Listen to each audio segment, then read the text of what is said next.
for the way the weekend is playing out. I think he's going to be building up confidence. He's talked about trying to learn how to get the best out of this car. We talked about rookies in FP1 and getting up to speed on this track and needing confidence. Well, that applies too to drivers that might be more experienced but getting used to new machinery. So I think Lewis, with his experience, is building up step by step as well. So he might be a little bit behind Charles as we go on, but what will matter is can he get close to him come qualifying. Best of the rest then, and you're talking about drivers getting used to new machinery. In terms of Williams, Carlos Sainz saying the car has come alive for him, but also asserting to his engineer, I know exactly what I'm doing, let me do it. Williams versus Alpine for a bit of a fight at the front of the midfield? Yeah, and I think Williams, based on both cars being strong in FP1, looked like a solid start, and also there were some really good signs from Williams on multiple tracks this year, whereas Alpine looked very good in Bahrain but weren't expecting to be strong here. Ollie Oakes I spoke to just before we came on air, and he was joking that Flavio Briatore said, we're going to win the race now because we're quickest in FP1, and he's like, great, thanks for those heightened expectations. He's still thinking this will be tougher for Alpine than certainly Bahrain was. I think Williams will take encouragement from FP1, but again, as we've mentioned, such different conditions now, it can really completely change, and it is sometimes important not to get carried away with what happens in FP1 and FP3 because this is much more representative.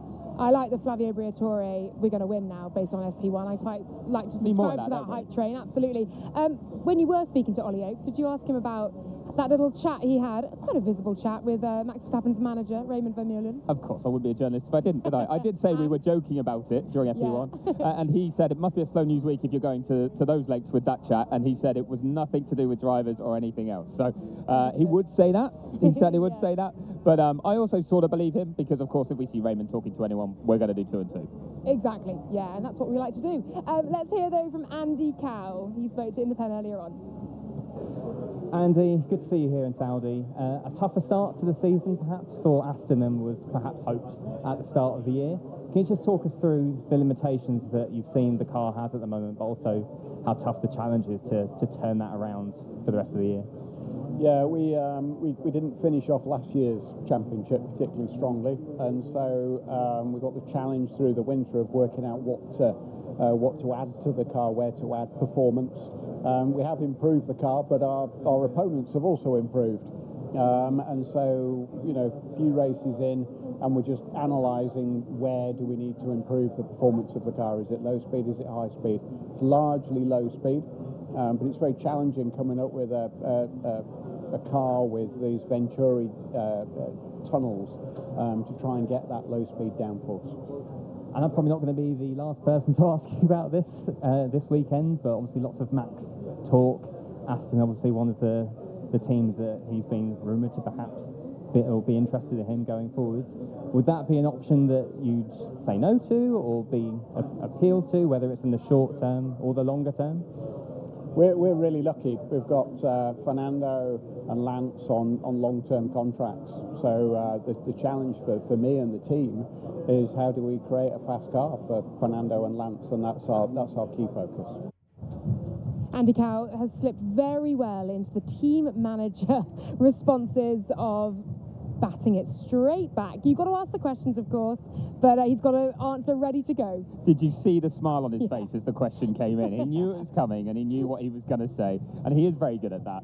He's had it a few times. He said similar in the press conference, but we spoke to him, didn't we, in Japan, and he wasn't ruling out future beyond 2026. So I think for now they'll let those talks happen in the background. They know they're going to get asked a lot, but that was one where you could just see him being like, yep, I'm ready for this, I'm ready, I've got my answer. He could have looked down at his script and been like, okay, here we go. Exactly. All right, it's just Chris and I here. We have sent Alex Brundle somewhere trackside. Now, Alex, this is a really crucial session for F1 fantasy data.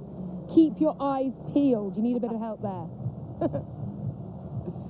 Even the performance of my F1 fantasy team could not upset me, because I'm standing beside the racetrack in the world's fastest street circuit. As you say, guys, it is a really, really representative session because the night has fallen, the air temperature and the track temperature cools a lot. That means we have more air density, way more downforce, way more drag, and everyone who set their car up for the window for qualifying in the race is finally going to get the proof of whether they've got that absolutely right. We're a softer set of compounds here as well this year, and that C5 tyre, should they choose to use it, is really going to come alive on a cooler racetrack. I'm going to take a tour of Jeddah's fastest apexes if I can, and I'm really looking forward to it. See you in a minute.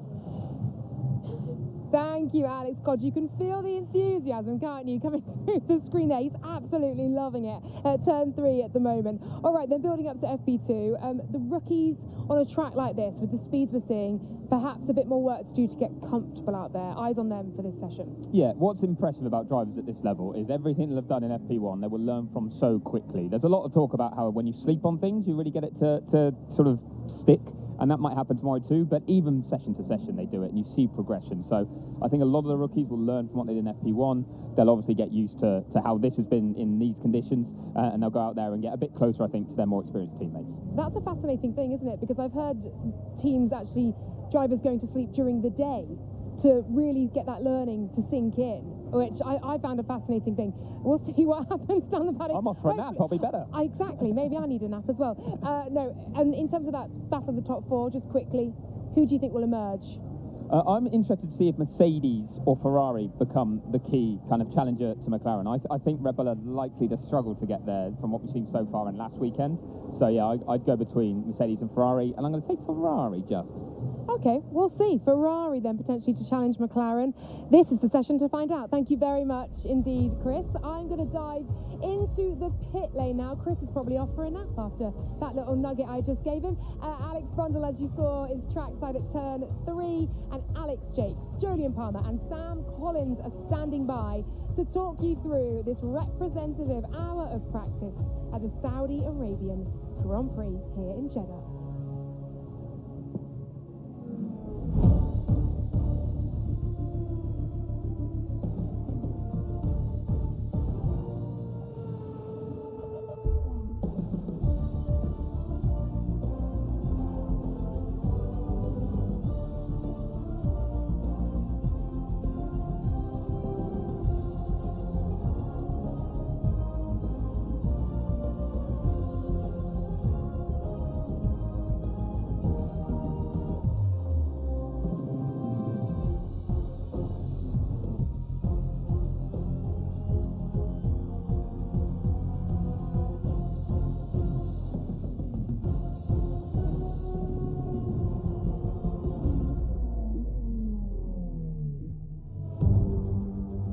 Go again at the Saudi Arabian Grand Prix of 2025. It is time to continue our journey around the world. This is the concluding round of the triple header. It's taken us to round 5 of the Formula One World Championship in 2025. It is a rapid test with the walls close for the drivers in the field.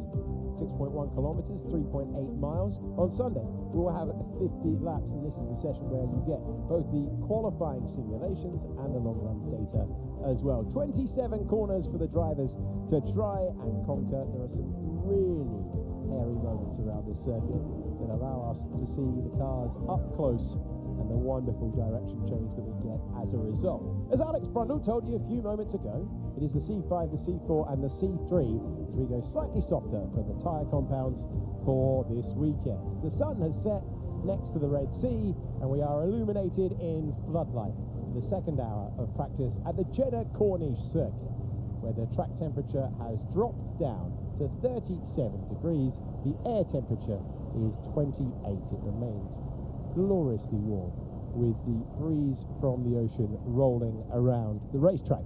In the commentary box, I'm Alex Jakes. Alongside me and looking forward to this next hour of practice is Jolyon Palmer. Yes, I am, very much so. The circuit really comes to life in the evening sessions, and this is where I think we're going to see the soft tyres going on and the fuel coming out as well. So we're going to see qualifying simulations and the drivers building in confidence. Earlier on, it was a dusty surface, the track evolution was reasonably high. It will continue to be high, but I think the drivers have got to start now from a better baseline, work into that qualifying simulation and get right up to the walls. Who knows? We might even see a few more brushing. We've already had a couple, but they've got away with it in FP1. Sitting next to Jolyon Palmer is F1 TV's technical analyst, Sam Collins. And it's technical news and not good news if you're a Sauber or a Bortoleto fan. But we'll come back to that in a little while. I just wanted to look at the weather first, because it's 10 degrees cooler than it was in free practice 1, and that's going to have a big effect on the tyres. So when you're going to be going out, it's going to be quite a different run plan, I think, in terms of what we're going to see the team select on each driver. Pierre Gasly was fastest earlier on. You can see that Lando Norris is top of the timing page, but not as quick as Pierre Gasly, who's 7/1000ths of a second quicker. He is top by 3 points of Oscar Piastri. And Gabriel Bortoleto, the graphics have got there before Laura Winter could tell us. What a cruel twist of fate. Hey, Laura, what's the news about Gabriel Bortoleto? Is it on the screen in a graphic? I can't see Sam tried his best to spoil it, and then the graphic got us. Never mind, eh? Spoiler alert. Okay, well, let me tell you in my own words, which will be the team words I have written down here. They've discovered a fuel leak on Gabriel Bortoleto's car. That means that he will not be able to take part in FP2 because it cannot be fixed in time. So, look, seen in the garage here, car is in bits, and the team obviously are now going to be working incredibly hard to get him out there. We talked in the pre-show, didn't we, about the importance of the rookies getting to grips with this track, and not least Gabriel Bortoleto doing that in his first taste of F1 machinery here as well.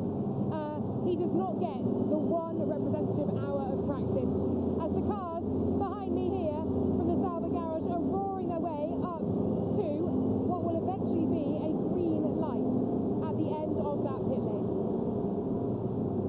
Thank you, Laura. Appreciate the update there. No Gabriel Bortoleto in the field for the second hour of practice. What a horrible tease to some bad Bortoleto news as well. All the Bortoleto fans having to wait on Sam's cliffhanger of horrible news to start his FP2.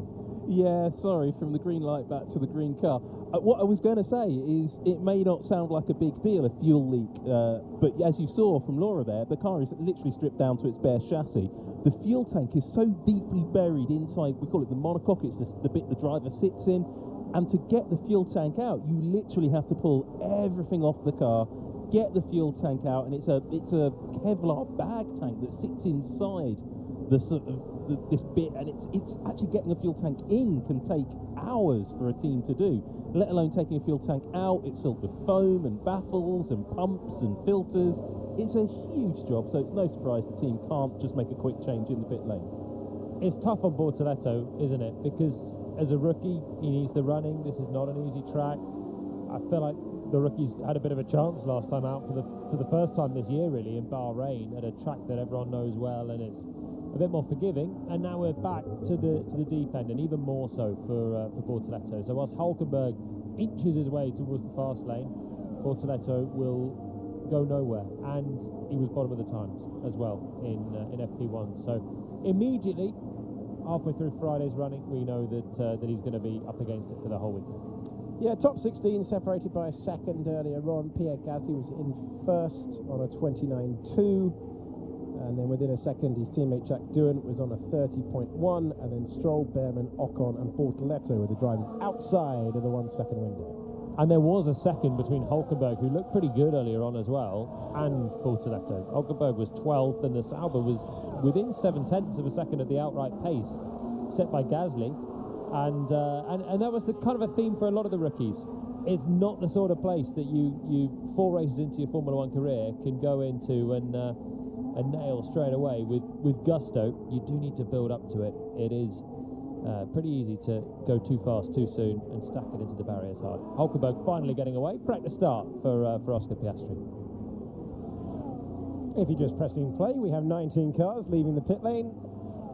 Bortoleto has a fuel leak and won't be able to take part, so he's going to lose out on an hour of running and will have to make use of FP3.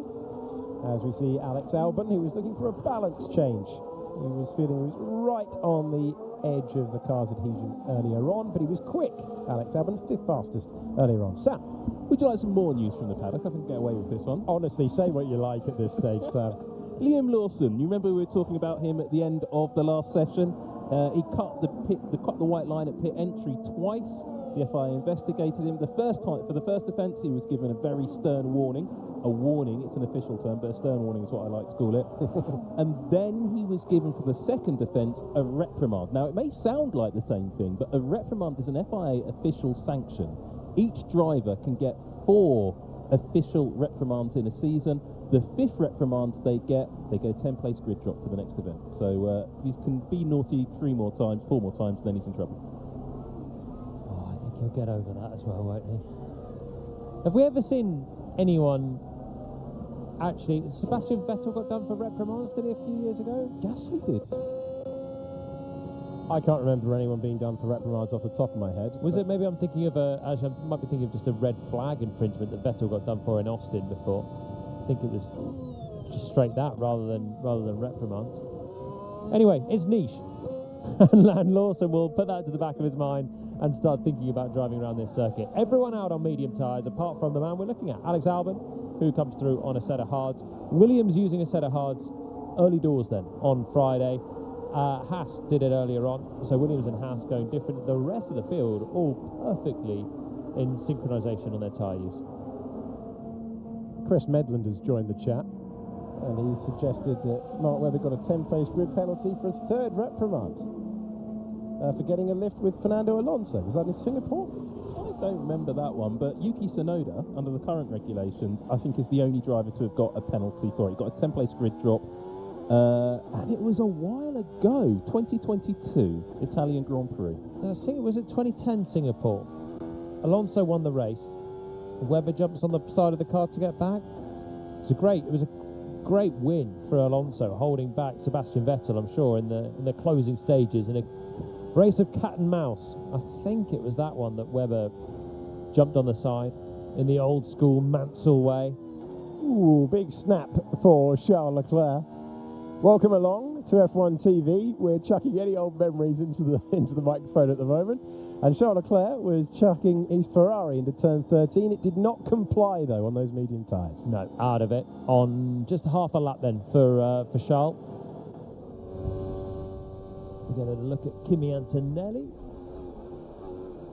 who has a lap on the board, and it stays on the board because he was just about within track limits. But that's exactly carbon copy of what he did at the end of FP1 as well, locking up that left front, getting wide, then having a load of oversteer.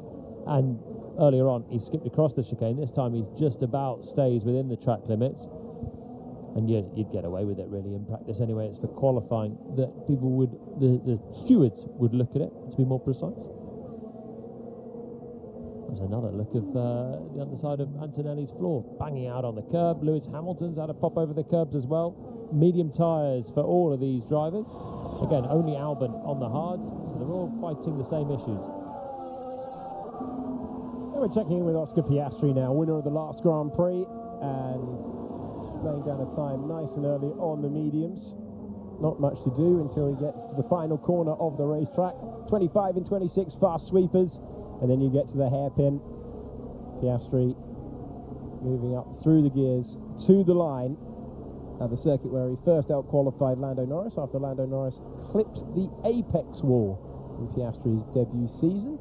We saw Pierre Gasly get close to doing that earlier on. Piastri went into third. That's now become fourth because Lando Norris has set a 29.272, and he is 0.6 of a second ahead of Max Verstappen, and a second ahead of Yuki Tsunoda, who is just around the margin of 0.4 of a second behind Yuki Tsunoda. Two McLarens, we've got a Ferrari and Charles Leclerc going again, and we've got an Alex Brundle by the side of the circuit. Down at turn 22, where I wanted to come first, just because it's awesome. Over 200 mile an hour entry, 320 kilometers per hour to 180 kilometer per hour apex, and the apex is right here. Seen a couple of cars come through here so far. The Mercedes has a lovely front end on it. You can see it turn as we watch the Haas come through. But both the McLaren and the Red Bull are so quick through this apex, you can't even know how the car's behaving. They just glance this inside wall and through they go. Ferraris have both picked up a load of front end between the sessions here. You saw it a moment ago with Charles Leclerc getting wide in turn 13 with a bit of oversteer. Hamilton had a moment over the exit curb here as well in turn 22. Oh, that was wide for the that was wide for the V-carb through the mid corner here. They're having to be so committed on entry here. The turning point out on that bumpy curb on the right hand side there, and you can just see the drivers pick a moment and just fire the car into this apex. Absolutely brilliant under the lights. and you can see the order play out. The only car which I think has a big balance issue at the moment is the Ferrari. It looks really swappy every time through here. So I'm going to keep on watching down here and see what else I can learn.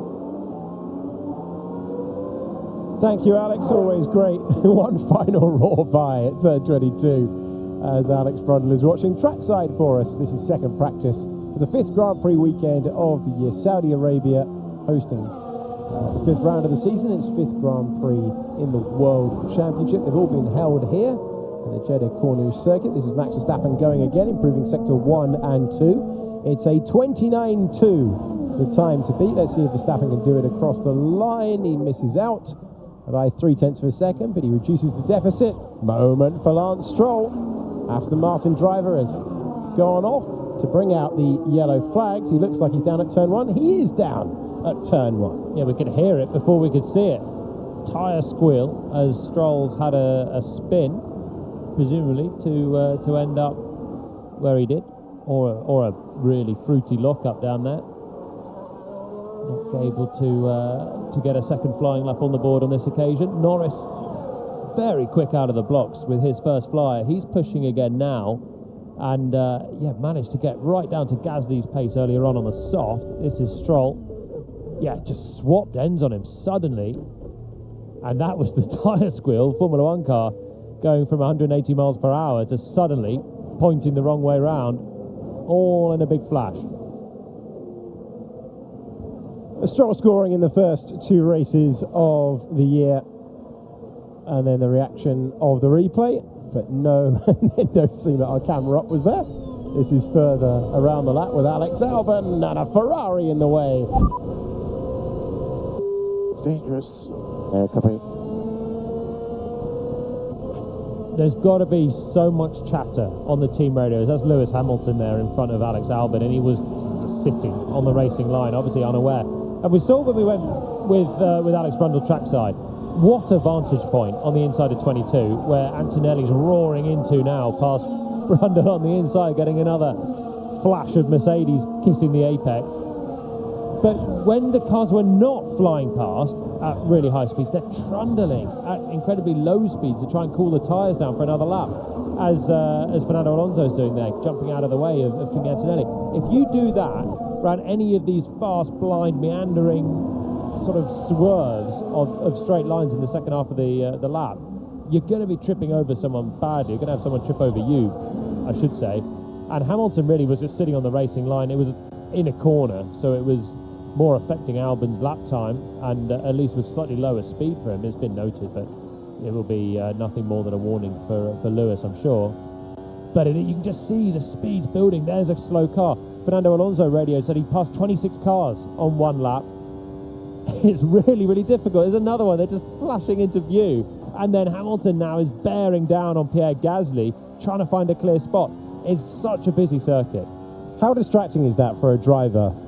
You had plenty of street circuit experience in Formula One. How distracting is that from the cockpit? It is really distracting. It's very difficult. You want to have laser focus. The best thing you can have is a clear track in front of you. I love it in qualifying when really you need to put the time on the board. I love to be the first car out. You don't even have another car 6 seconds ahead of you sparking as Tsunoda is now. You don't have any distractions. It's you, your thoughts, and the road in front of you.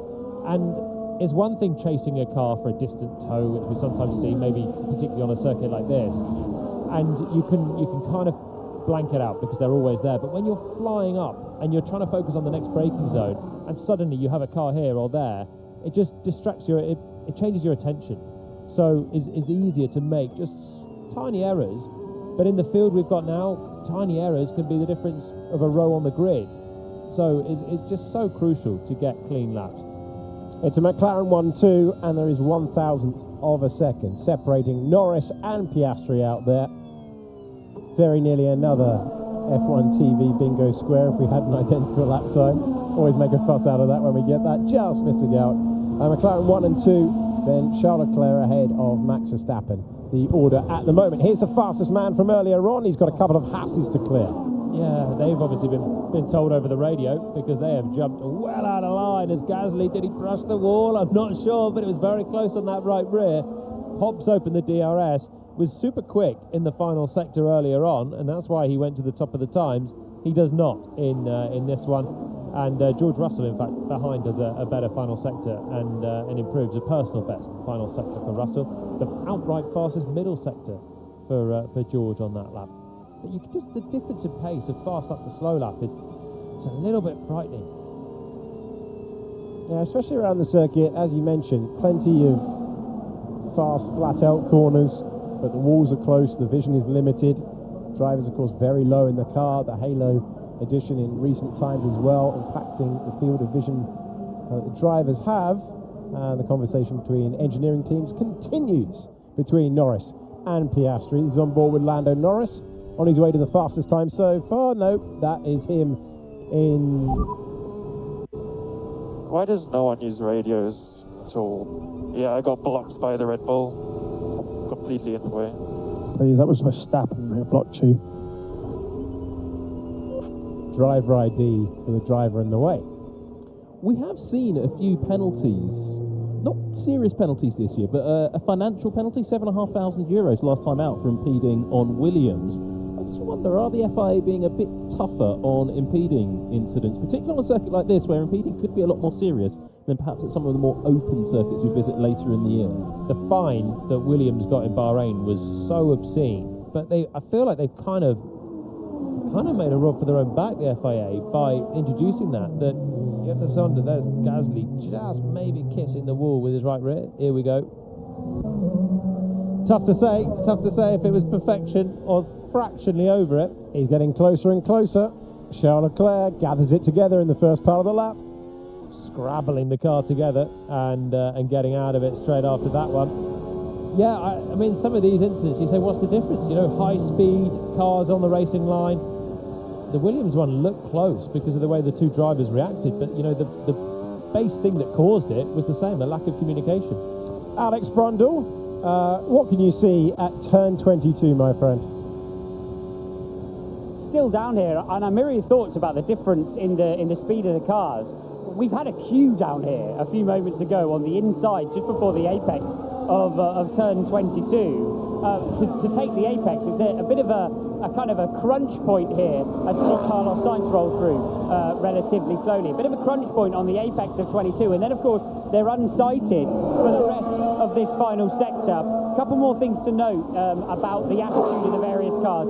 Only the McLaren and the Red Bull so far are sparking the road as they make their way over the curb on the way into the corner here. They look to be running a decent amount lower than everyone else, kicking sparks out on their way in. The Ferrari, the Mercedes, and the rest of the field really not doing it. Hadjar, who's just about to come through on the inside of Fernando Alonso, has been pitching that V-carb in very late. He's noticeably later on turn in. In fact, both drivers are noticeably later on turn in than everybody else. But yeah, the difference in speed is going to be a factor certainly when we get through to qualifying from both an impeding and a safety perspective, guys.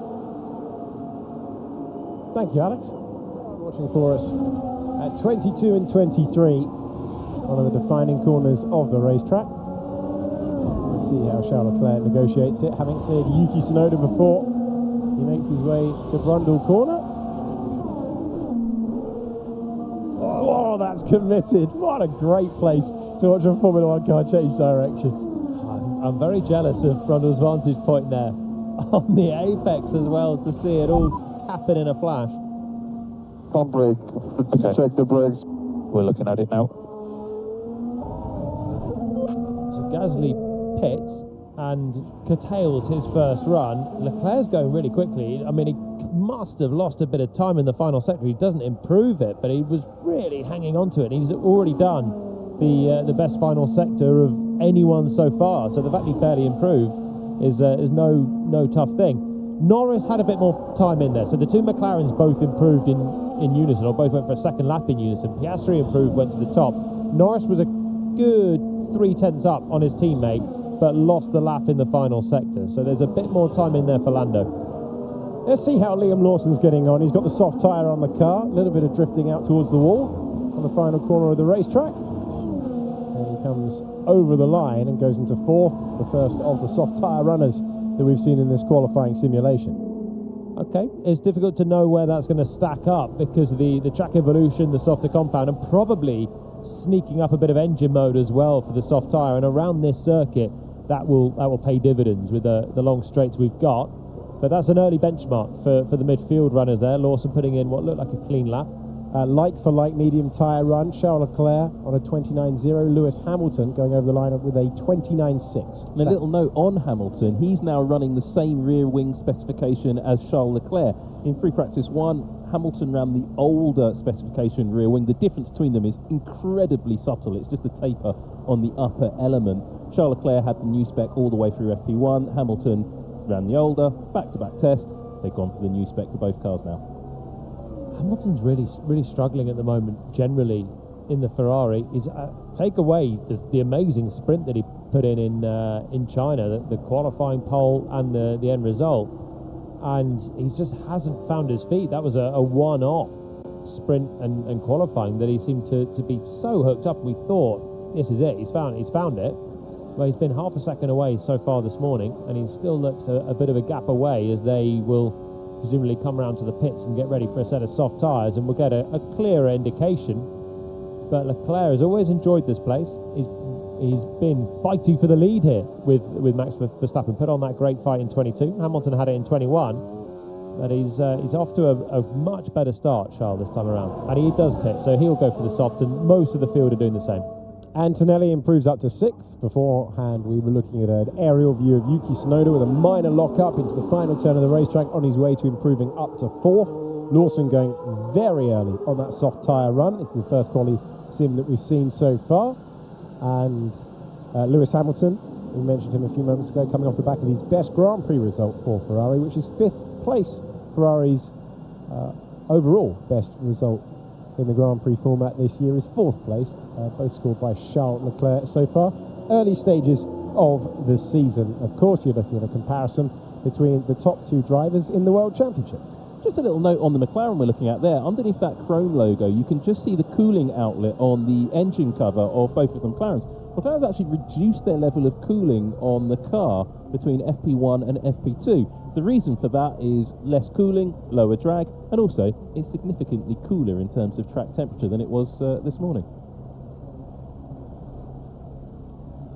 Yeah, we finished on about 48. We're at 37 degrees track temperature for your reference, with 40 minutes to go of the session under the floodlights, like we'll have for qualifying and the Grand Prix later in the weekend.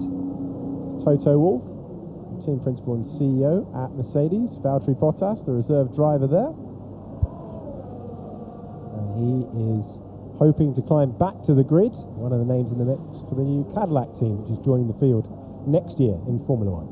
We'll be getting some good data being embedded once again with Mercedes as he and Toto look on intently, because they've got this man here ready for a soft tyre lap. So Antonelli stays in the pits. Russell is the first of the big guns to chuck on us off, and we will see what he can do. So consistent in the first 4 races of the season. He's been very, very solid so far through this practice. Antonelli's ended up a tenth quicker on that first run, but now George has been in the pits a little while and can chuck on the softs and attack turn 1.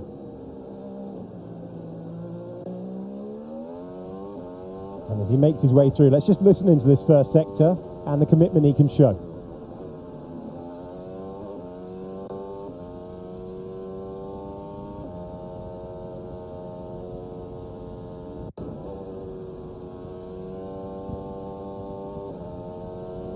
The engine singing as he's getting on the gas, coming out of turn 10 then. Little tweak of brake balance forward, and then he went backwards again for turn 13. Trying to settle into exactly what he wants on this soft tyre run. Picking up the speed. And immediately you're into turn 16. Now you're looking up, trying to find your way through these next meandering turns and get to Brundle Corner at turn 22. Pretty hooked up for the first sector.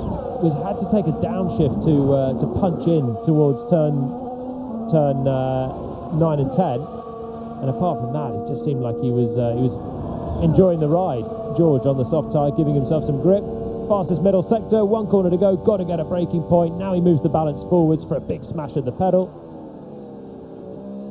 Gets it in perfectly for an apex, nicely on the exit. That is how to do the final corner. Yeah, coming to him all the way through the lap. You could see from his screen that he was gaining all the time compared to his previous lap. And compared to Charles Leclerc's run on the mediums, it's 0.02 of a second quicker. Russell gets his quali sim in nice and early, and so good to ride on board with the visor cam around a racetrack where you really need to be committed in the first sector. Looking at the top 5 streak for George Russell, Japan really the only weekend this year where he's not been at the very limit of exploiting what he's got underneath him. And Charles Leclerc beat him to 4th that day. He felt that was possible. But he lost out in qualifying. Sainz's turn to work the wheel through these corners. So Russell passed Sainz exactly where Sainz has passed Russell. A lap on now on a fast lap. And you can hear how much longer he's off throttle there through 9 and 10 compared to the Mercedes. But he's up overall in the first sector. So it's not hurting. Maybe he's done enough earlier on in the sector to make it up through the low speed of turns 1 and 2 or into turn 4. Seemed like he was waiting a little bit longer through the faster corners. Seems struggling more for the rear end earlier on in FP1, but he's been quick so far. Got a bit of high speed mountain. Copy that. Sainz right with Russell through 2 sectors now. Couple of corners left to navigate. Now just distant slipstream maybe from Max Verstappen ahead as he also moves the brake balance a little bit more to the front, so exactly the same as George Russell, trying to stop rear locking into this low speed, go right over that apex curb as well. Look neat and tidy. These brilliant fast laps for Sainz, who was happy with the balance earlier on, and that happiness with the balance continues. The Williams man goes ahead of the Works Mercedes entry, and Sainz has a 28.9 on the board. Williams continuing to watch on the monitor in the garage. It's Max Verstappen's turn now. And let's go to turn 2 where Alex Brundle is looking at some of these push laps.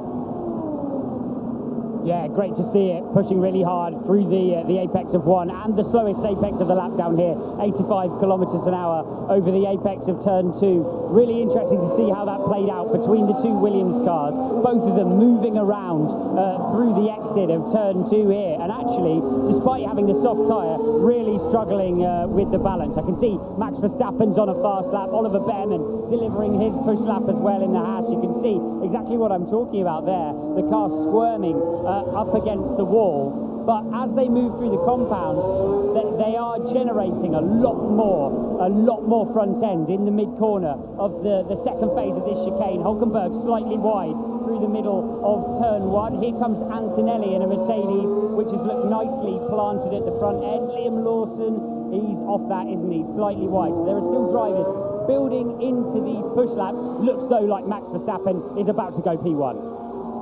Nice setup, Alex Brundle, DRS open for Max Verstappen, who really had a tear-up of this circuit. That's a 28.5, looked really quick from our pictures. We're getting Alex's perspective down at the first 2 turns of the racetrack, and we're seeing Verstappen hooked up around here, at least from the trackside cameras that we had available. Yeah, nailed it across 3 sectors, took the fastest in each, had a really fast first sector. I was going to say, I'm enjoying this because it's like the old one-shot quali days where Russell would go, then Sainz would go, then Verstappen, and then Charles Leclerc, but obviously Charles backed out of this. And we'll hopefully have a look at Charles going for it on the next lap, which is a shame because on the next lap we're going to have Oscar Piastri going for it as well. They're both now effectively on slow laps, getting ready to go pedal to the metal for 27 corners. But Charles has come a cropper somewhere at the start of this one. Then we've got Yuki Tsunoda on an out lap as well. We've got our fastest man from practice, Pierre Gasly, out there. Hulkenberg seems to be happier this week, straight out of the box in a way that he wasn't compared to his time with Sauber so far. 6th position for him. A driver who didn't have the easiest time of it here a year ago when he was eliminated in Q2. Driver who made an art form of reaching Q3 for Haas last year, and that mantle has been taken up by Ollie Behrman and Esteban Ocon this year, the new lineup at the American team. Right, time for another lap. Piastri will hope that is at the limit. We're heading down to turn number 1 with the Australian driver, who is in terrific form. 2-time winner this year, our only multiple winner this year. A few sparks on the underside of the McLaren. Everyone trying to run their car as low as possible to secure the downforce that you need for the braking in the first sector, and then the high speed that we're about to come up to now.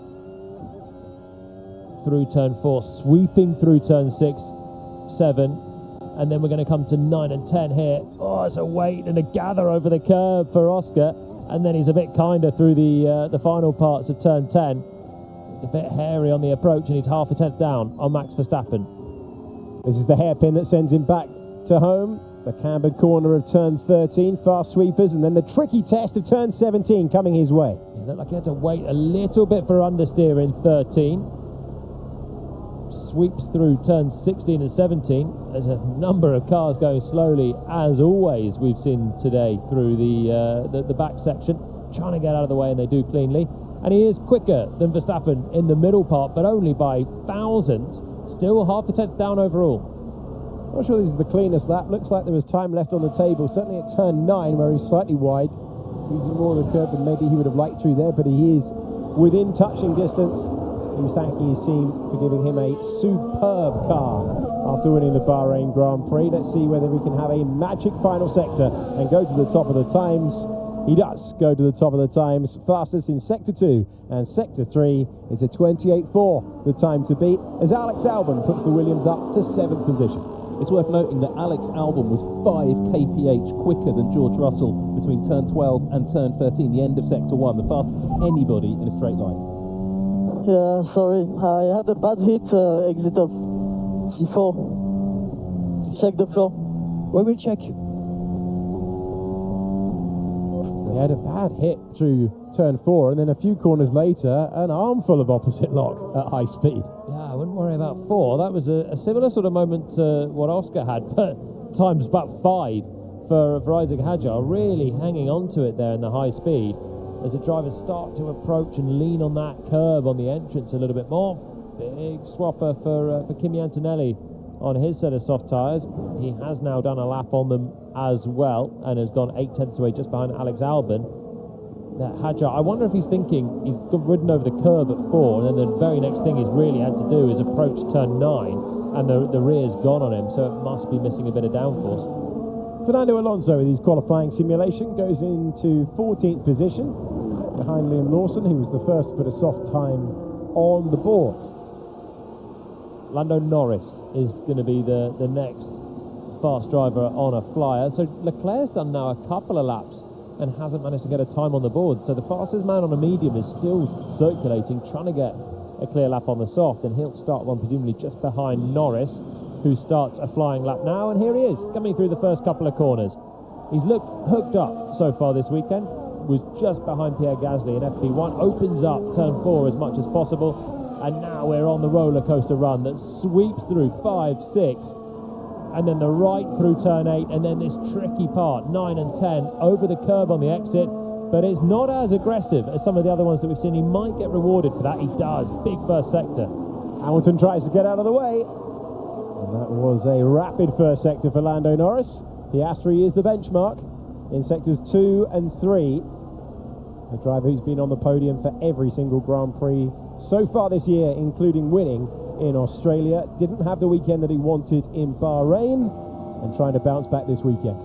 Important for Lando that he puts this lap together. It's only free practice, but we know that putting fast laps together has not been his strong suit so far this year. He's so early to throttle there on the exit of 22, and he's able to bury it really aggressively to get this long run. Opens the DRS towards the final corner, and he's just got a braking zone to go to try and keep this advantage over his teammate. In he goes to the apex, a little chase of the throttle coming out, and he's right up to that barrier on the outside. So Lando Norris stacks up to his teammate, and he's ahead by just under a tenth of a second, 900ths of a second. He beats his teammate's time by, and it's been very, very tight this year in qualifying when it comes to the margins at the end. And it was 4th place, it's now 5th place for Yuki Tsunoda. His time set on the soft puts him P5 in the standings, behind an excellent lap from Carlos Sainz. Yeah, that was one of the early ones as well, wasn't it, from Sainz, and it stays very competitive. Gasly, who set the pace earlier on, is through only an 8th, and Leclerc has pitted, having put nothing on the board on a soft tyre. So the Ferrari driver really struggling to find the pace, and Hamilton has improved, but he's only 12th in the other Ferrari. So really encouraging pace on the mediums, but the pace going away from Ferrari on the softs. Norris and Piastri very evenly matched through sectors 2 and 3, but Lando made the difference up in the first part of the lap, a 10.5 clear of anyone. Car moving away from Alex Albon as he rotated and picked up the throttle. Ooh, very, very close to rubbing the Pirelli logo off the tyre out of the final corner. And he's trying to find a bit of pace in comparison to his teammate at the moment. This is Oscar Piastri backing out of it. We're looking at the laps led this year. Piastri top of that pile with 107 on the board. Then it's Norris, Verstappen and Antonelli on 10 in his debut year in Formula 1. So Oscar's come through the pits, but it does look like he's winding up for another quali attempt on a soft tyre. DRS open, and he certainly looks like he's attacking as he turns it in towards turn 1. A little bit wide there, was he? Squeeze on the gas, and the freshness of the tyres might not be what it was for Oscar. A little bit wide into 1. Scrappy coming out of 2 as well as he danced the rear end out towards the wall. This first sector is so intense. Absolutely immediately on the exit of turn 2. Our cameras are closed. The direction change is intense. The speed is fast. Where does it stack up? No, not where he needs it to be in comparison to his teammate. No, the grip just wasn't there for him. Although he's already a 10.5 down on his best lap, so he's only about a 10th away from what he's done, which is why he's keeping his foot in, because there might be something left in there, and now he does back out of it and realises that I think he's had the most out of this set of tyres, and will probably get ready like the other drivers around him on the times. Norris, Verstappen, Sainz and Tsunoda all probably going for a bit of fuel in the car now and seeing how they go on the race sim. Jack Doohan behind the wheel. Ooh, climbing the curve seriously on the way through turn number 10. Well, he did well to straighten the wheel there, because this is the classic monster shunt around this circuit. You see the sparks coming from the underside of the car. That curve is raised quite a lot. You can see where the cars have been grinding out on the lip of it. And if you come through there with load on the car, you're going to be spat straight into the barriers. So Jack, I think, realised he'd taken a bit too much out of it, straightened up, banged the floor of the car over the curb, but at least didn't have load on. So when you go straight, you have a much better chance of escaping. Isaac Hadjar, one racing bull going very early, one racing bull going very late in terms of run plans. Let's see where the Frenchman goes. Attacking on the soft rubber. And then a hand off the steering wheel. Changes the brake setting and moves up to 12th position, his best time of the day. So Hamilton is down to 13th, split the two racing bulls. Lewis is pushing again. He's still trying to find something out there, but the Ferraris just haven't really done anything meaningful on the soft. I mean, Hamilton's 13th is not what he's after, and Leclerc got nothing on the board at all on the soft tyre. Real head scratcher for them. We saw the first lap being backed out of it for Charles Leclerc. I'm sure we'll clear up if there was anyone in the way, or whether there was a snap of oversteer or a lock-up that contributed to things not going to plan. Fernando Alonso is going again, and then we'll be into long run town.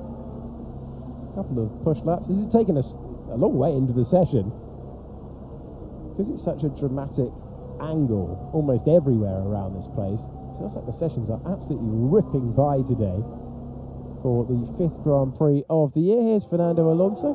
And hold the line, because Leclerc's on a lap, on a soft tyre, finally. He's come through the pits, and he's on another one, and he's managed to improve his first sector. So we might finally get a better glimpse of what the Ferrari can do on the soft. Closer through the middle sector, but it's not going to be a massive improvement. Let's see whether he can get himself into 4th position. I think Verstappen's time is slightly beyond him. We'll see what he can do in the middle part of the lap. Charles Leclerc is left-hand side of your screen, and now he's full screen with one corner to go of the Jeddah Circuit. 2 times on the podium around here in the 4 Grand Prix that we've run at this venue. Let's see where Charles Leclerc goes across the line, and he moves up to 4th position ahead of the Williams. Yeah, not bad through sectors 2 and 3 actually for Charles. He's roughly on pace with Piastri, who's the fastest driver through those 2 sectors. But the damage really coming to Norris in the first sector. Lando's done such a ripper of a first sector, and you know what? He's going again now as we speak, and he's just put in a belter of a middle sector as well. So there's still meat on the bone for plenty of these drivers on the soft tyres, and Norris wants to improve that benchmark further. I thought the Ferrari looked really nicely hooked up towards the apex of this final corner, and then just rolled into a slight oversteer as Charles had tried to apply the throttle. And Lando's got loads more rear grip than Charles had through that final corner. Lando Norris comes to the line, and he improves his time from earlier on. How encouraging is that for McLaren and Lando Norris? And even more time found now to go a 10th.5 clear of his teammate Oscar Piastri. Let's go downstairs to Mercedes and Laura. Thank you very much. Yeah, I don't want to interrupt that soft tyre running out there. It was amazing to watch from the pit lane here, but I just wanted to draw your attention down to the angle that Kimi Antonelli has been pulled back into his garage. He is angled quite sharply, pointing out towards the direction he was going in. And it's similar over on the other side of the garage with George Russell as well. And Mercedes doing this because this pit lane is so narrow. We saw at green light both Nico Hulkenberg and Carlos Sainz having to be pulled back from the pit wall and reversed and shepherded, kind of 3-point turned into the right direction. That's how narrow this pit lane is. So anything they can do to help with the angle in which Kimi is placed into the garage clearly will make his exit from the garage a little bit sweeter. Thank you, Laura. Kimi Antonelli working the wheel out of the pit lane, working the wheel at the final turn of the racetrack. Alex Albon with the wall strike, then Antonelli. Box, I click the wall, exit of last corner. Okay, copy. It was quite a scrappy run really from Antonelli on that soft tyre, and called it short. Hitting that wall, you could see them checking the flex of the end plate, Sam. Yeah, that was quite a big hit. You could see the whole rear wing wobbling, and the way it hits the rear wheel, that'll pass as shock loading all the way through the suspension into those components they'll need checking, and also all the way through the drive shaft, so they have to check the differential and check the drivetrain on the other side of the car. You don't want to end up in that situation that Charles Leclerc found himself in all those years ago in Monaco. A little kiss of the wall, broke the suspension on the other side of the car. Neat pit stop from Williams. Sainz out on a set of mediums, gets rid of his softs, and off he goes for a long run explore. Quite a nice time this for a driver.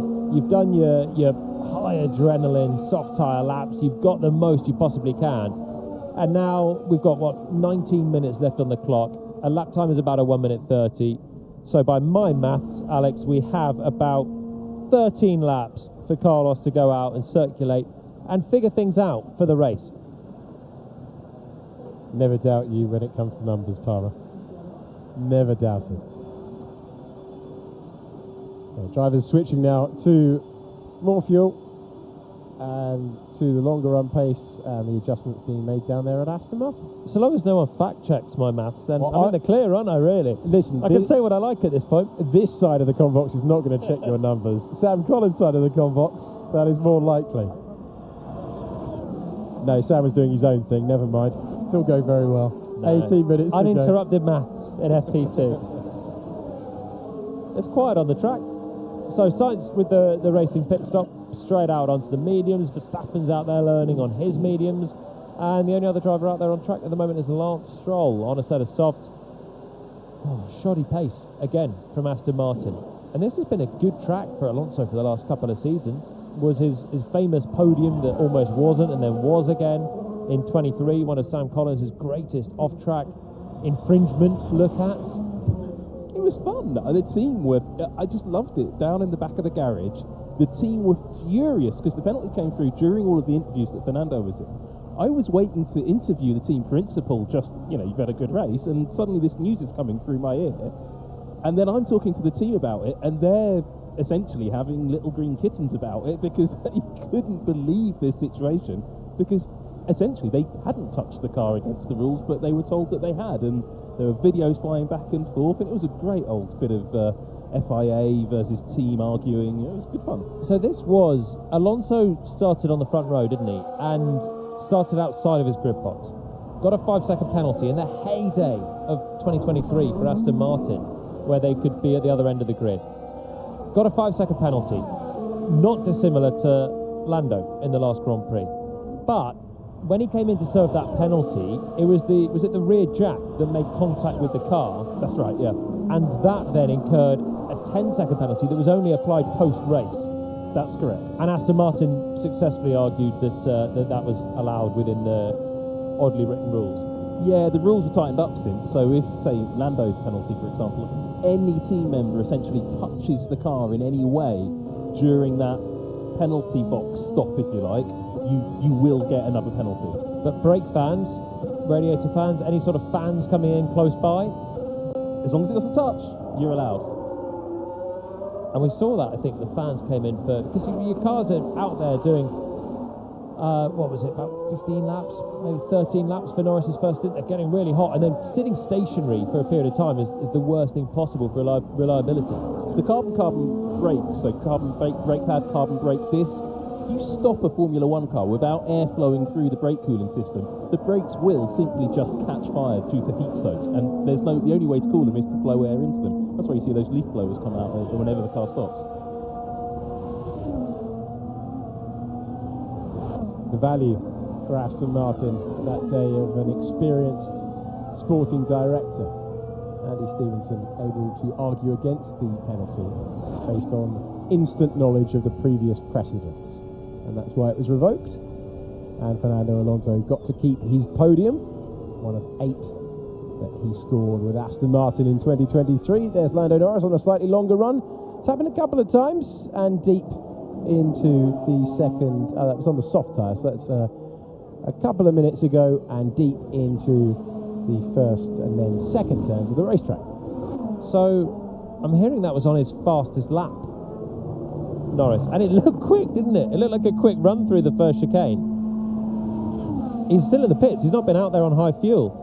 He didn't improve his first sector on his fastest lap. He has the fastest first sector, he put in a stormer. So what is it on his storming first sector that has been a 10th and a half up on anyone, or is it on his slightly less storming but still very decent one where he then put in a blitzer of a middle sector? I forget where it was. My head is saying Spanish Grand Prix, but I'm not certain about that. Where Fernando Alonso looked at the first corner of a race and decided not to take the first corner, kept his foot in and cut the corner, Sochi, and got a benefit from it. And I just wonder, is there a bit of a scope there for somebody to play that game here? Classic Fernando, isn't it? I love it. He on the way to the grid, he decided he would check out how late he could brake, basically, and then just go straight through the runoff area if he had to. And Kelsey Freeze, that's what happened at the start of the race. I think that was unintentional from Norris, but he's had fuel for another lap.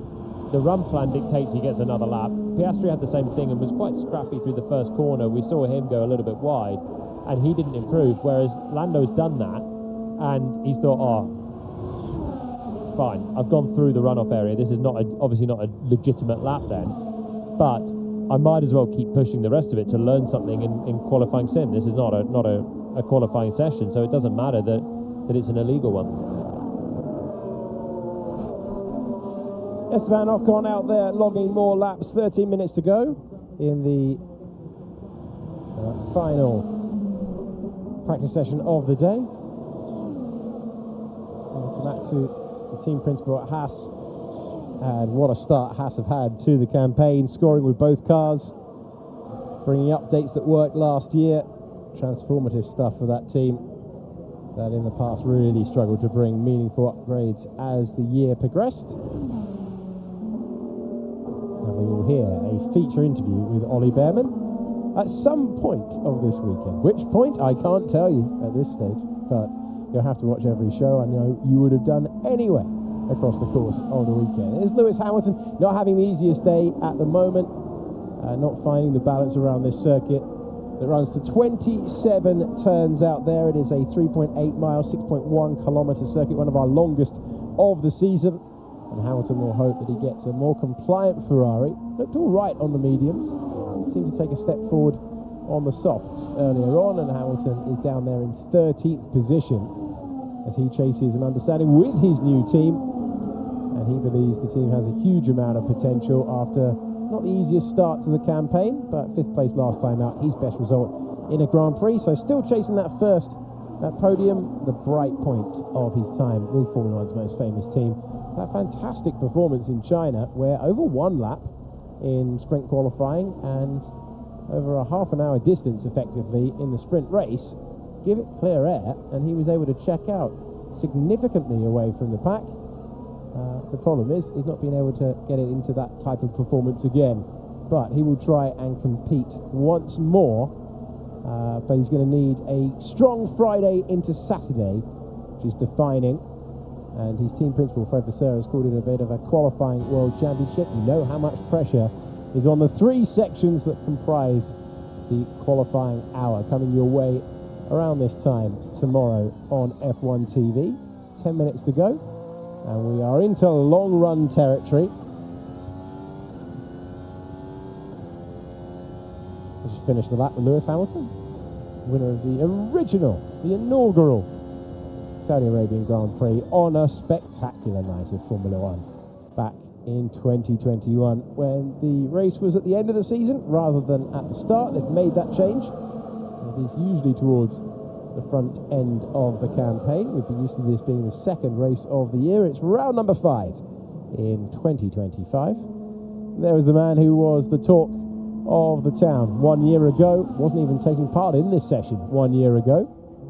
Oliver Behrman saying in the press conference he hopes he's in slightly better physical shape than he was.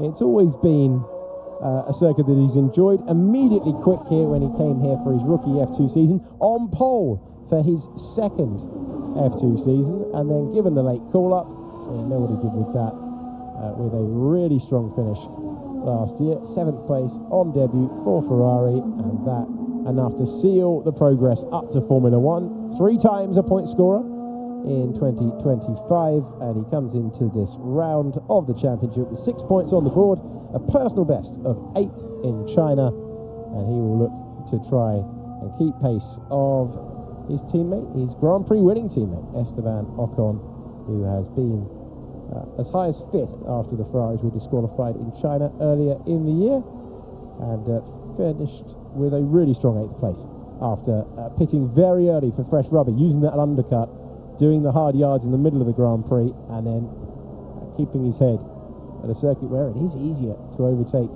than others.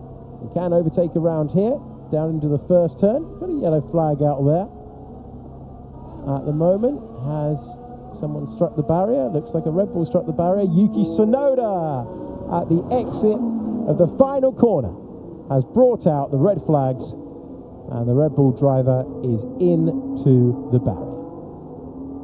He's in that a few times on that final corner. It lures you in there. We see drivers getting close. They've tapped it, and on a high fuel run, it seems a bit unnecessary for Yuki. He's done a significant damage to that Red Bull, and that blots what's otherwise been a really solid day for him. He's not going to lose much running because the clock will carry on timing down, and we might not even get green by the time this one goes again. And he's out of the car and okay. So the Red Bull crew will repair that for tomorrow, and hopefully it doesn't knock Yuki's confidence. But let's wait and have a look and see what's gone on here. But on the face of it, potentially a bit of a sloppy one on high fuel running. Could have been such a clean day. Yuki jogs behind the barrier as per the regulations, isn't allowed to cross the track. Otherwise he'll get in trouble with the FIA.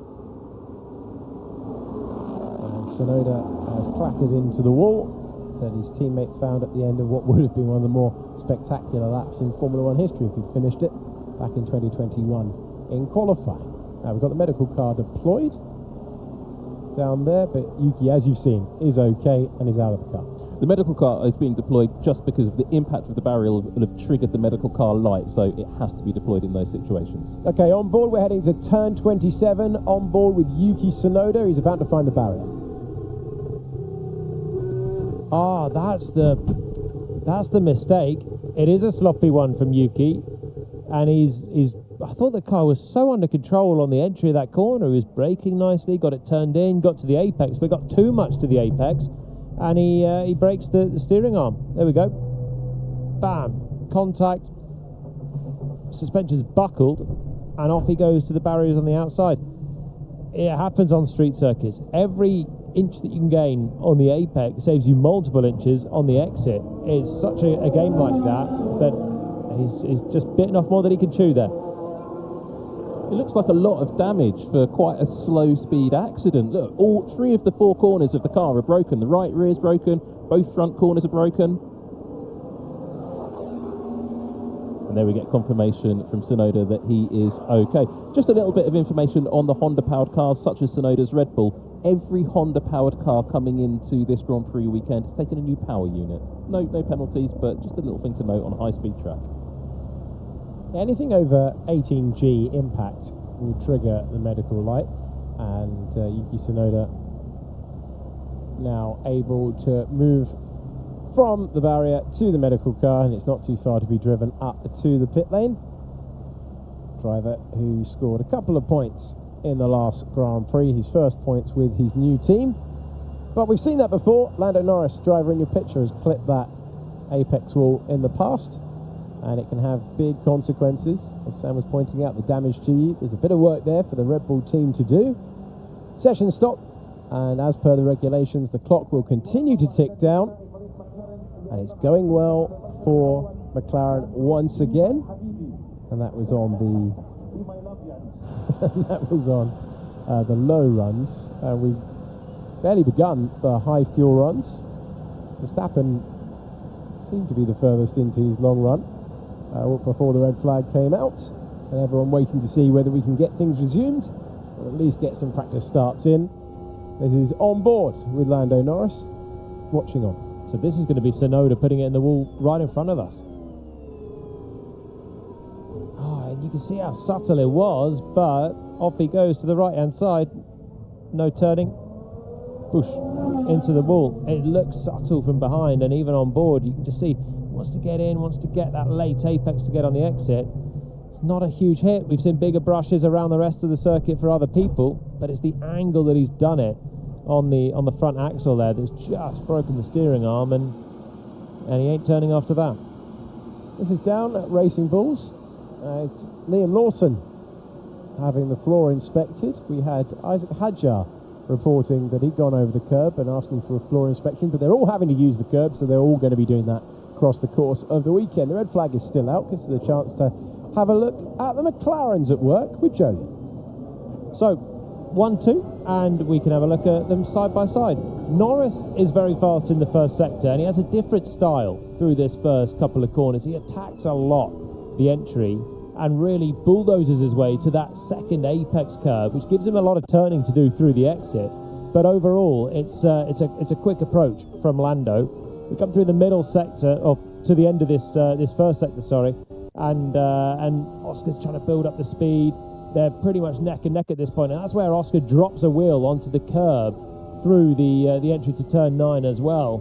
And there is an advantage of 1/10 and a half for Lando, even if it doesn't particularly look it on our screens right now. Oscar picks up a bit of understeer through the turn 13, the long left-hander there, but he doesn't lose much speed because he uses more road coming out of it. And then we come to the section of the circuit where he's quicker. Look at the road usage coming up through turn 22 now as slow cars get out of his way. He is closer to the apex wall, and he's using a little bit more exit, coming up just about here to the left-hand side, right in to the wall on the apex, just getting away with it on the exit as well, as the car didn't completely straddle the curb. And now we're coming to the final corner, pretty much neck and neck. But here it's Norris who does a better job of getting to the apex curb and turning the car with a slightly earlier turn in, hustles it to the apex. They both nail the throttle at a similar point, get right up to the wall, and come across to the left-hand side to minimise the distance. Subtleties across the lap, but it's about just picking up your lines perfectly. And Lando's first chicane was a difference of approach, really, attacking all the entry speed rather than focusing on the exit, and that seemed to be where he's taking a small gain there compared to Oscar. Great to get Jolyon Palmer's analysis of the 2 McLaren laps on this practice Friday. Everyone standing by, hoping for a resumption to the session. He's down in the pit lane at Aston Martin. Fernando Alonso waiting, so everyone's expecting a chance to go out there and do some practice starts. Your hand not getting tired? No, I've got used to this now. Russell wasn't happy with the high-speed stuff earlier on. He's on TV now. He can't drop it, Marcus Dudley. You can't put the arm. He'll start shaking soon. No. How hard's he in the gym? So the drivers are wanting the practice starts, which is why they are resuming this session without any time to set meaningful lap times, and that's why the session's going to resume at 59 minutes past the hour, which is right about now. Let's head back out onto the circuit. The green light is open and they will make their way round to the practice starts. Let's hear from Yuki Tsunoda. Yuki, sorry to see that session end prematurely. Just talk us through that incident there. I just turned into a march and quick clipped the ball in the inside wheel, and yeah, it just had damage. After that, just no control. So yeah, apologies team. Pace were looking good, so yeah, shame. How were you feeling up to that point in the car? How comfortable and confident are you feeling this weekend? I mean, the confidence level was pretty good. I mean, last soft round was a bit compromised with the warm-up and everything, but yeah, I mean, so far pretty okay. I mean, I got limited time with the long round, which I caused by myself, so I can't complain anything, but yeah, it's not a... I definitely would wanted to end it up in a nice way, for sure. In the short run pace, how are you feeling in that from what you were able to complete just now? Sorry? For the short run pace, how are you feeling? I think it's okay. Yeah? Yeah. Feeling better? Just like I said, in long run, short run in the soft, I got compromised by warm up a little bit. So there's a bit of there, but short run seems okay. Yuki Tsunoda with the answers, Ariana Bravo with the questions. And we turn that around quick. My thanks to the gallery for getting us that instant response for the driver who brought out the late red flag. That's like a qualifying session. Get out the car and immediately face the media. Seems okay. Yuki, he'll be frustrated with the mistake, but he has actually had a solid day. Remember, it's just his third weekend in the car. They've come all at once for him getting the experience. What is the need between Max Verstappen and Lando Norris getting close together as we go across the line? Checkered flag is waving. This is just a bit of fun, and then we'll line up with some practice starts late on. That's why we resume the session without any time for meaningful running, and it was getting close into the final corner. The final corner, Yuki Tsunoda put the Red Bull into the barrier, and sometimes you get close, but we made the point earlier about a curved barrier that you get in Monaco, for example, and the fact that these are just temporary concrete blocks that knit together like we see in Las Vegas, like we see in Miami. And as a result, Yuki Tsunoda striking the apex wall at just the wrong angle, spat into the outside wall and out of the session with a couple of minutes to go, with a bit of a repair job to go. That's a fan. 10,000 kilometres to see the Williams pair, Carbono, in action. And it's been a great day for Carlos Sainz. He's happy immediately with the balance of his Williams. Alex Albon also in the top 10 as well. Driver and engineering conversation down at Racing Bulls. So if you're going to fly the circumference of the Earth, you're doing 40,000 kilometres. That's a quarter of the way around the... That's a big distance, that. Are you measuring it at the equator or further up or down at the tropics? Well, I'm not necessarily even measuring it on the latitude. It could be on the longitude. It's measuring it on Google is what's going on, sir. We'd managed to get through almost all of FP2 without a peak Sam Collins moment. I'm delighted we got one at the end. Thank you, sir. Thank you for Sam's contributions across the entirety of the day. And remember, you can catch up with Sam's work in Tech Talk anytime you like on F1 TV. Norris had the best quali sim. We didn't really get a huge run out there. Max Verstappen had a while on the medium tyre. Can't see exactly how many laps because the screen is the furthest away, and apparently I still need an eye test I haven't booked. But there are plenty of fans in the grandstands, and lots of support out there for multiple teams. The Williams banner probably taking the prize for the best one that we've seen today. And now we get to the thrilling conclusion of practice, and the practice starts that absolutely everyone coveted. On board with Charles Leclerc. Going to line up in the first available grid spot as per the regs. Goes through the predetermined burnouts, park it so that you've still got a piece of tyre in contact with the white line. Let's listen into how this sounds.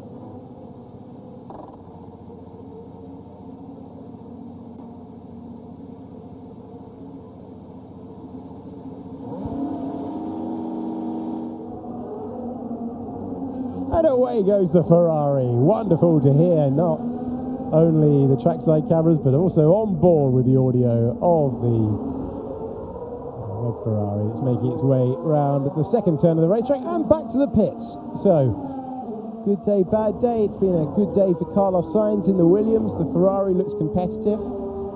Charles Leclerc needed a couple of laps, though, on the soft tyre to put a time on the board. Yuki Tsunoda not too far away from his teammate, but eventually finding the barrier on a long run. Pierre Gasly's in the top 10 as well, and it's P9 for Nico Hülkenberg. Bit of cheer for Sauber with their new team principal, Jonathan Wheat. I think a much needed good day for Lando, actually, to be top of the session on FP1 ahead of his teammate. I forget Gasly was actually top of the times, but asserted himself quite well there in FP2. And after Oscar really dominated in Bahrain, I think Lando had to hit back. It's obviously only Friday practice, and the top two are the two McLarens, and there's not that much to separate them. Good day for Verstappen. Red Bull certainly more competitive this weekend than they were in Bahrain. Almost back to where they were in Japan. Striking distance, I would say. That's a beautiful way to finish FP2. Joleon's summary of everything that we've seen. And practice 2 has been logged with Lando Norris at the top of the times, not far away from Oscar Piastri. But the difference between the two McLarens, you can see there on the timing page. Max Verstappen in striking distance in P3. Charles Leclerc is 4th, ahead of his old teammate Carlos Sainz, who had a good day immediately in Williams. Tsunoda found the barriers. He was P6, then it was Russell, Gasly, Hülkenberg, and Alex Albon completing the top 10. Second page features Kimi Antonelli, who had a couple of moments off the road at the first couple of turns. Isaac Hadjar had a wide moment over the curb. He's in 12th. Lewis Hamilton not having the balance of his teammate in 13th. And it's Lawson, Alonso, Behrman, Doohan, Stroll, and Ocon. Bortoleto had a fuel leak and didn't take part. All right, thanks to Sam Collins for all of his insights. My thanks to Jolyon Palmer as well across the course of the 2 hours of running that we've had today. Plenty to pick through down in the paddock with Alex Brundle. And in a few seconds' time, at the end of this link, Laura Winter. Thank you very much, Alex Jakes. One of the longest throws I've ever heard. He went really early with it and then realised he still had about 7 seconds left. And so he really eked that out. Who should we get to Phil? I know. Brilliant stuff.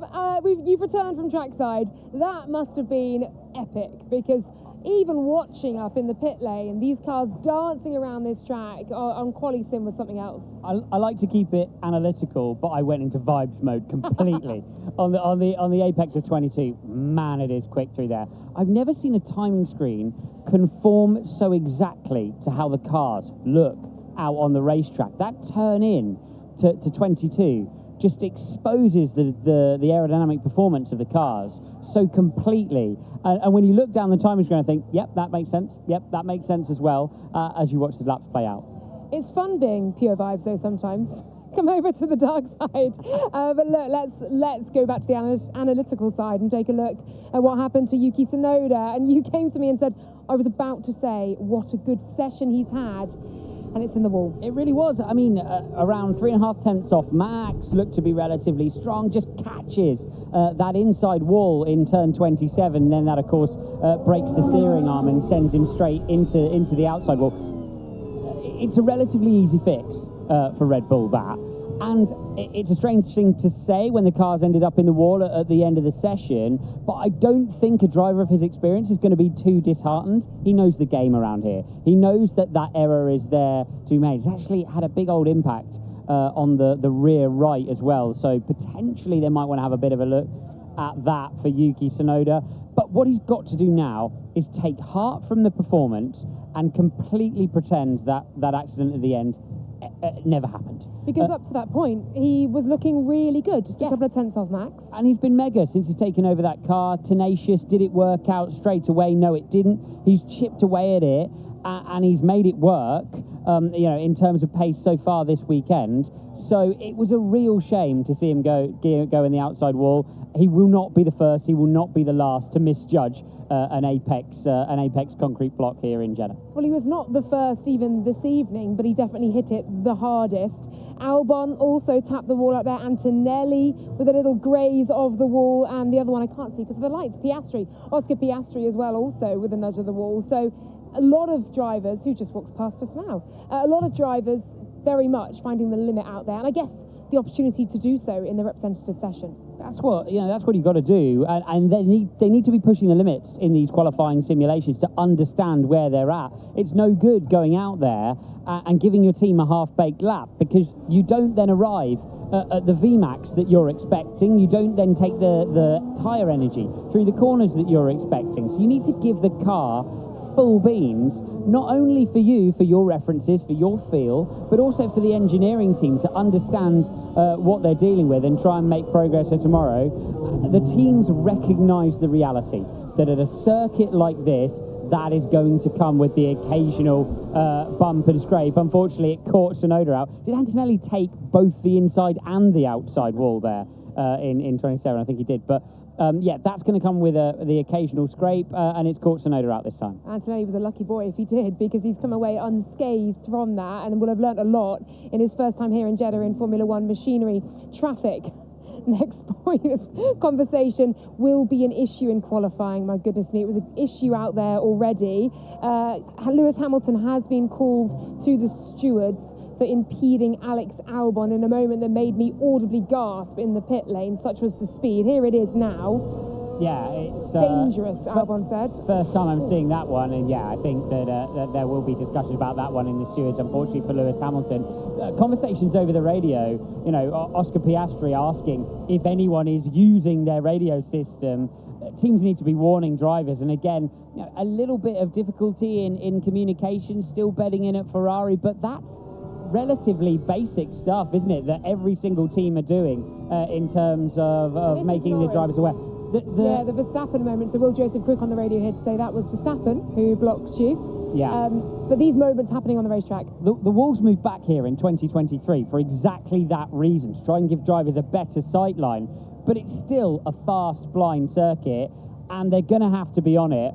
There'll be much more on it in qualifying. Engineers work through the GPS system and they get a feel for how quickly drivers are going to be coming up on each other throughout the sessions. It should be better tomorrow. They've got to be across that, and I wouldn't be surprised to see a penalty for Hamilton off the back of that one. Oh, it'll be interesting to see, won't it? And we're at quite the position here in the paddock, because all of the drivers, as you can see, are heading from their hospitalities up here down to the media pen, which is just over our camera's shoulders, to do their post-FP2 interviews. So let's hear from Oscar Piastri.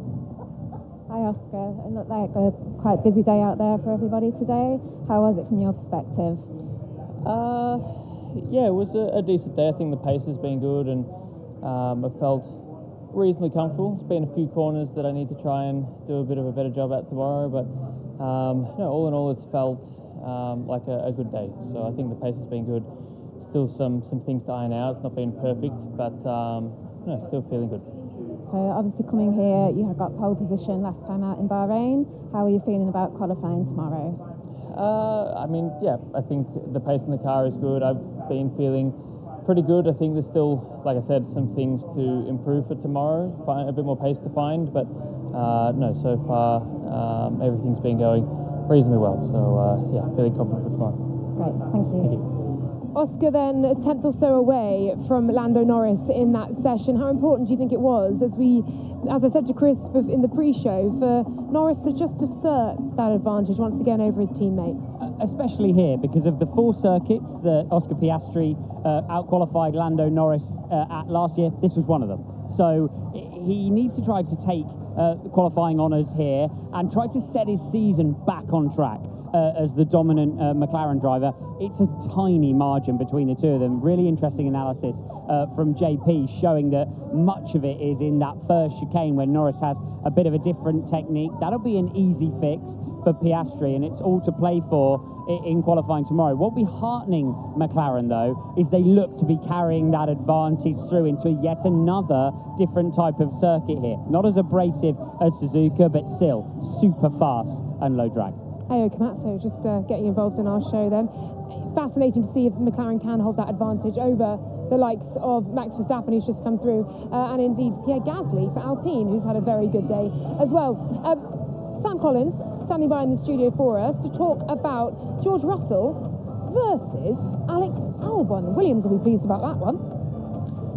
Yeah, thank you, Laura. This is a little bit of an unusual one. Normally you look at the fastest drivers and how they compare, but I wanted to take a look at these 2 Mercedes-powered cars, not least because they've got the same power unit and pretty much the same gearbox in both of the back of these cars. Alex Albon and George Russell. Now, this isn't really his best lap. He had a bit of a mistake on the run round, but there's a really important detail in Alex Albon's data, and it's going to have a big factor on Sunday.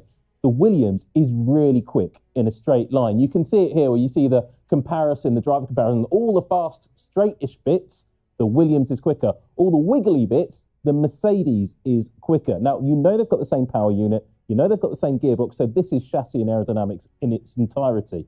So then you start looking at some of the details, and it's really telling when you get quite close up. Look at this, between turn 12 and turn 13, Alex Albon quicker than the Mercedes driver all the way through that high-speed section.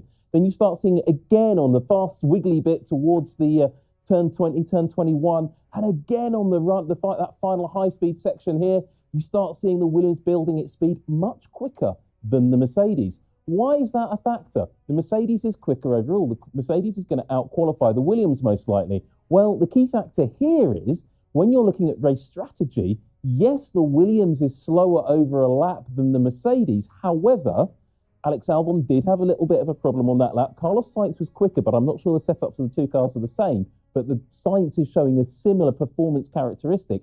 It means these Williamses in the race are going to be really, really difficult to overtake. So keep an eye on the Williams cars. The more cars behind them, the more exciting the race is going to be, because these cars are going to be a real challenge for everybody else in the field, Laura.